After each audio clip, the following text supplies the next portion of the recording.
الحمد للہ وحدہ والصلاة والسلام علی من لا نبی بعدہ اما بعد فاعوذ باللہ من الشیطان الرجیم بسم اللہ الرحمن الرحیم لا تقربوا الفواحش ما ظہر منها وما بطن وقال اللہ تعالی فی مقام آخر لا تقربوا الفواحش الا اللمم رب اشرح لي صدری ویسر لي امری واحلل عقدۃ من لسانی یفقہوا قولی۔ فواحش، بے حیائی کی باتیں، جنسی بے راہ روی کی باتیں، اور اس کو جس چیز کو خدا پاک نے انسانوں کی نسلوں کی بڑھوتری کے لیے ایک نعمت کے طور پہ رکھا تھا، شیطان کی طرف سے اس میں بغاوت اور اس کو ڈسپرس کر دینے کے لیے جو کچھ بھی کارروائی ہوتی ہے اس کو اس طریقے کو غلط استعمال کرنے سے جو تباہی مچتی ہے، جو بیماریاں لگتی ہیں، جو معاشرتی فساد پیدا ہوتا ہے، ان تمام چیزوں کو فواحش کہا گیا ہے۔ تو یہ کہا گیا ہے کہ اللہ پاک ان باتوں سے منع کرتا ہے، اور اس کے مقابلے میں جس چیز کو کھڑا کیا جاتا ہے اس کو کہا جاتا ہے حیا۔ الحیاء من الایمان، الحیاء شعبۃ من الایمان۔ اور اسلام ایمان کے کتنے شعبے ہیں، ان میں ایمان کہیں کہا ہے یا الایمان نصف، یہ حیا جو ہے نصف الایمان ہے۔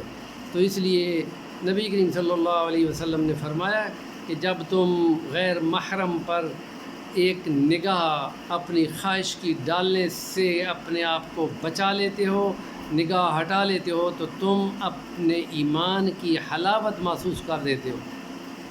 تو یہ نقد ایمان اس کو ملتا ہے، اور اس کی وجہ سے اس کے دل کے اندر ایک جذبہ پیدا ہوتا ہے۔ اور ایک بزرگ گزرے ہیں بشر بن حارث، وہ کہتے ہیں کہ لا تجد حلاوت العبادہ حتی تجعل بینک و بین الشہوات سدا۔ یہ جو خواہشات ہیں، یہ جو من کی مطالبات ہیں، ان کے سامنے اگر تم دیوار نہیں ڈالو گے روکنے والی، تو پھر تمہیں عبادت کا اور خدا سے لگاؤ کا ذوق اور شوق وہ بالکل نہیں رہے گا۔ اس لیے اس کا تقاضا ہے۔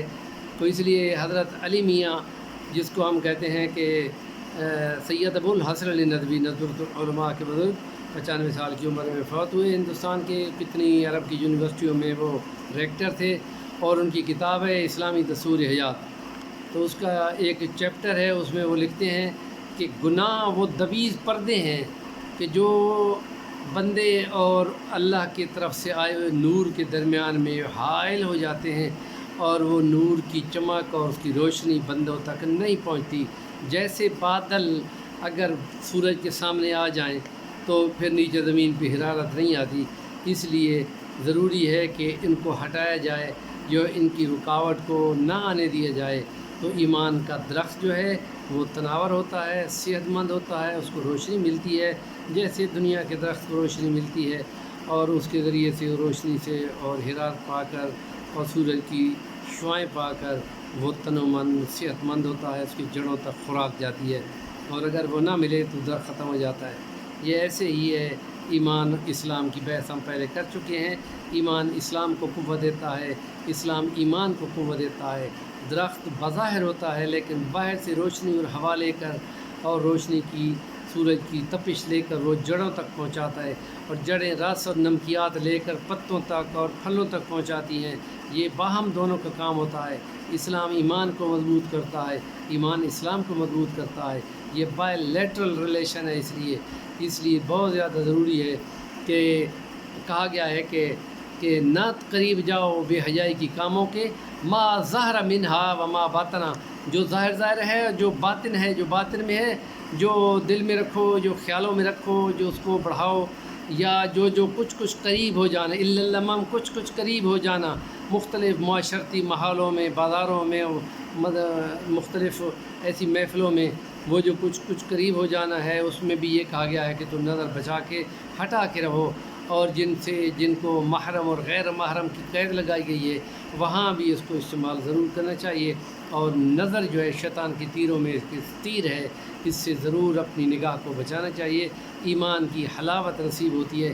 نیکی کی بات کو سنو، آگے پھیلاؤ، الدال علی الخیر کفاعلہ، تو ہمارے چینل کو ضرور سبسکرائب کریں۔ جزاکم اللہ، احسن الجزا۔